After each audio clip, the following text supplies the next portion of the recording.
అయితే పాకిస్తాన్ స్టాఫర్ను మనం ఎందుకు పర్సోనా నాన్ గ్రేటాగా డిక్లేర్ చేశాం? యాక్చువల్లీ పంజాబ్ పోలీసులు రీసెంట్గా ఇద్దరు వ్యక్తులను అరెస్ట్ చేశారు. వాళ్ళు చాలా సెన్సిటివ్ ఇన్ఫర్మేషన్ అనేది ఈ స్టాఫర్కి అందిస్తున్నారంట. దానికి బదులుగా వాళ్ళకి డబ్బులు కూడా వెళ్తున్నాయంట. దీనికి సంబంధించి పంజాబ్ పోలీసులకు క్రెడిబుల్ ఇంటెలిజెన్స్ వచ్చిందనమాట.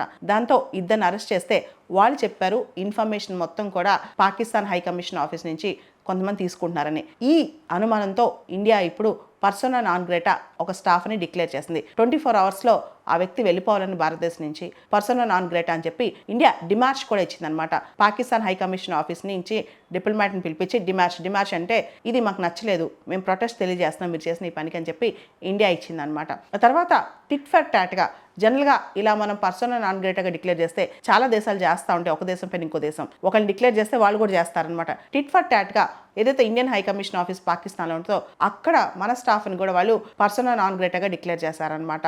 ఇవన్నీ పక్కన పెడితే ఈ పర్సోనా నాన్ గ్రేటా అనే కాన్సెప్ట్ కోల్డ్ వార్ టైంలో చాలా పాపులర్ అనమాట.